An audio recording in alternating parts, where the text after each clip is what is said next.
آیت کے لیے دیکھیں گے زبور 27 اور بالکل 5ویں آیت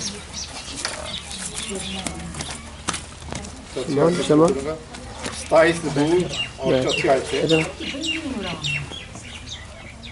میں نے خداوند سے ایک درخواست کی ہے، میں اسی کا طالب رہوں گا کہ میں عمر بھر خداوند کے گھر میں رہوں تاکہ خداوند کے جمال کو دیکھوں اور اس کی ہیکل میں استفسار کروں، کیونکہ مصیبت کے دن وہ مجھے اپنے شامیانہ میں پوشیدہ رکھے گا، وہ مجھے اپنے خیمہ کے پردہ میں چھپا لے گا، وہ مجھے چٹان پر چڑھا دے گا، اب میں اپنے چاروں طرف کے دشمنوں پر سرفراز کیا جاؤں گا، میں اس کے خیمہ میں خوشی کی قربانیاں گزرانوں گا، میں گاؤں گا، میں خداوند کی مدد کروں گا۔ اور اے خداوند میری آواز سن، میں پکارتا ہوں، وہ مجھے رحم کر اور مجھے جواب دے۔ جب تو نے فرمایا کہ میرے دیدار کے طالب ہو تو میرے دل نے تجھ سے کہا، آئے خداوند میں تیرے دیدار کا طالب رہوں گا، مجھ سے روح پوش نہ ہو۔ آمین آمین۔ بالکل 5ویں آیت، میں مصیبت کے دن وہ مجھے اپنے شامیانہ میں پوشیدہ رکھے گا۔ آج اس آیت پر غور کریں گے، مصیبت کا دن وہ مجھے اپنے شامیانہ میں پوشیدہ رکھے گا۔ کس کو؟ جو خدا کے طالب ہیں، وہ مصیبت کے دن بھی خدا ان کی حفاظت کرے گا۔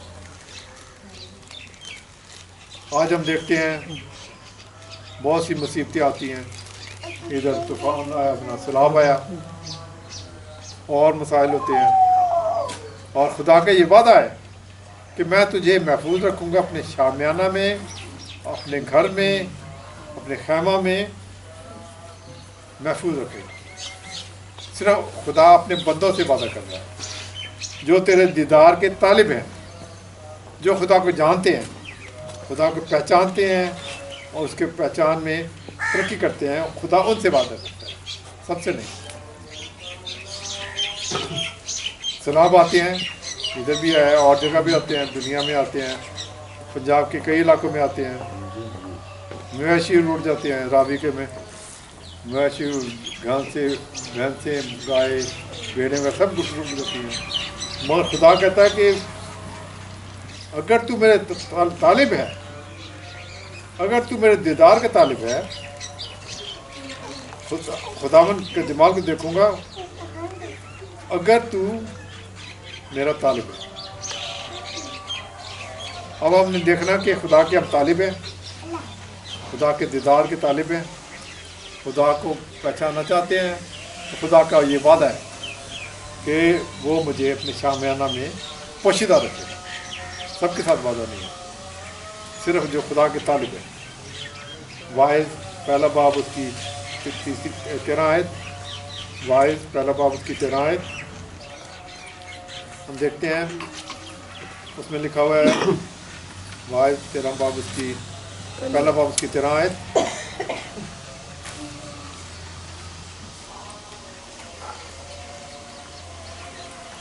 میں نے اپنا دل لگایا کہ جو کچھ آسمان کے نیچے کیا جاتا ہے اس سب کی تحقیق کروں۔ خدا نے بنی آدم کو یہ سخت دکھ دیا ہے کہ وہ مشقت میں مبتلا ہے۔ یہ واعظ جو سلیمان جو ہے بہت بڑا حکیم ہے، سمجھدار ہے، حکمت رکھتا ہے، اس نے کہا کہ میں نے تحقیق کی کہ آسمان کے نیچے بنی آدم کو، خدا نے بنی آدم کو یہ سخت دکھ دیا ہے۔ اس کا ہے کیا دکھ دیا ہے کہ وہ مشقت میں مبتلا ہے۔ یہ خدا کا پروگرام ہے۔ خدا کے پروگرام میں جو حکیم آدمی ہیں وہ کہتا ہے کہ یہ دنیا کے پروگرام میں میں نے اس بات کی تحقیق کی کہ بنی آدم کو خدا مشقت میں مبتلا رکھے، خوشی کے ساتھ میں۔ خدا کے پروگرام میں، خدا کے پروگرام میں ہے کہ ہم مشقت برداشت کریں اگر ہم خدا کے بندے ہیں۔ اگر ہم شیطان کے بندے ہیں تو کوئی مسئلہ نہیں. ایک خدا کے بندے ہیں، دوسرے شیطان کے بندے ہیں. جو خدا کے بندے ہیں وہ مشقت میں مبتلا رہیں گے، اور جو شیطان کے بندے ہیں دنیا میں ہیں وہ عیاشی کرے ہمیشہ، کوئی فرق نہیں پڑے گا. ہو سکتا ہے وہ دکھ تکلیف نہ دیکھیں. تو میں نے دیکھا خدا نے بنی آدم کو یہ سخت دکھ دیا کہ وہ مشقت میں مبتلا رہے. اب ہم دیکھیں کہ اگر ہم دکھ تکلیف میں ہیں، سیلاب میں ہیں یا کوئی اور ہے، تو یہ خدا کے پروگرام میں ہے اگر ہم خدا کے بندے ہیں. ورنہ دنیا داری میں کوئی مسئلہ نہیں ہے. یہ سیلاب آتے ہیں، بڑا میڈیا میں سنا ہوگا، خبروں میں سنا ہوگا. جو لوگ امیر ہیں، اچھے محلوں میں رہتے ہیں، لاہور کے بڑے جگہ میں، تو ان کو مسئلہ نہیں ہوتا. یہ گورنمنٹ بڑی حساب سے چلتی ہے. اور ایک زمانے میں سیلاب آیا 1967 میں، معلوم بہت پرانی بات ہے. وہ راوی میں بہت زیادہ سیلاب آیا، انہوں نے لاہوریوں کو بچا دیا اور بند توڑ کے اس شاہجہاں کے ساتھ لوگ اڑا دیا. جی تو یہ خدا کے پروگرام میں ہے کہ خدا نے رکھا کہ بنی نوع انسان جو ہیں وہ سخت مصیبت مبتلا رہے ہیں. زبور 90 اس کی 15 آیت، زبور 90 اس کی 15 آیت. زبور نویس کہتا ہے جتنے دن تو نے ہم کو دکھ دیا، جتنے برس ہم مصیبت میں رہے، اتنی ہی خوشی ہم کو عنایت کر. دیکھو عجیب بات کر رہے تھے زبور نویس. ہمیں تو ہلکی سی تکلیف ہو تو یہ خدا ہے کی ہو گیا، اور زبور نویس کر رہا ہے پہلے 12ویں آیت کہ ہم کو اپنے دن گننا سکھا تاکہ ہم دانا دل بن جائیں. اور زبور بالخصوص داؤد بڑی مصیبتوں میں رہا، بڑی مصیبتیں اسے جھیلی. اور وہ پھر کہتا ہے کہ خدا تو نے مجھے بہت زیادہ دکھ دیا، جتنے دن تو نے مجھے دکھ دیا اتنے دن مجھے سکھ دے. ہم کہہ سکتے ہیں؟ شاید مشکل ہو. کاش خدا میں توفیق عنایت کرے. اس بات کو یاد رکھیں، مصیبت کا دن وہ مجھے اپنے شامیانہ میں پہنچتا رکھے گا. مصیبت تو آتی ہے، مصیبت تو آتی ہے، سب کچھ آتا ہے، مگر خدا کا فضل ہمارے ساتھ ہے. آمین. میرا فضل تیرے لیے کافی ہے. کافی. پولوس نے دعا کی کہ خدا یہ کانٹا جو چبویا ہے اس کو نکال. خدا نے اس کا جواب نہیں دیا. خدا نے کہا کہ میرا فضل تیرے لیے کافی ہے، کانٹے کی بات نہیں کر رہا. وہ بے شک ادھر چپتا رہے. خدا کہتا ہے میرا فضل تیرے لیے کافی ہے. مصیبت کا دن وہ مجھے اپنے شامیانہ میں پوشیدہ رکھے گا. کس طریقے سے ہم دیکھتے ہیں کہ مصیبت آئے گی، خدا کے بندوں پر آئے گی، مگر خدا ان کو محفوظ رکھے گا. کبھی آپ نے دیکھا ہے کہ سارا دن سوئے رہیں؟ یہ تو اٹھنا آتا ہے. لوگوں نے لکھا ہے کہ انسان صبح نکلتا ہے اور دیہڑی پہ جاتا ہے، بائبل میں دوسرا فرق ہے، اور شام کو واپس گھر آتا ہے. تو یہ خدا کے پروگرام میں ہے کہ مصیبت میں رہیں، مگر خدا کے بندے ہیں، یسوع مسیح کو اپنا شخصی نجات دہ خداوند قبول کیا ہوا ہے، تو ہمیں کس چیز کی پرواہ نہیں ہے. خدا ہمیں محفوظ رکھتا ہے. کس طریقے سے میں نے ذکر کیا کہ داؤد جو ہے وہ اتنے مصیبتوں سے گزرا، کہتا ہے مجھے سکھ بھی دے. کتنا سکھ دے؟ سارا دن میں آرام سے بیٹھا رہوں نا، جتنا مجھے دکھ دیا ہے اتنا ہی سکھ دے. ہم تو نہیں کہہ سکتے، وہ خدا کا شکر ہے. خدا کی شکر گزاری کرنی چاہیے کہ ہمیں خدا بہت زیادہ سکھ دیتا ہے. کس طریقے سے ہم دیکھتے ہیں کہ مصیبت کا دن وہ مجھے اپنے شامیانہ میں رکھے گا. اگر مصیبتیں آتی ہیں، مگر ایک بات کا خیال رکھیں، ایک بات کا خیال رکھیں، مصیبتیں تو آ رہی ہیں مگر خدا ہمارے ساتھ ہے. خدا کی مدد کے ساتھ مصیبت اچھی لگتی ہے. مصیبت دوسری بھی آتی ہے جو شیطان کی مدد سے ہے. اگر ہم گناہ کرتے ہیں، خدا سے دور ہیں،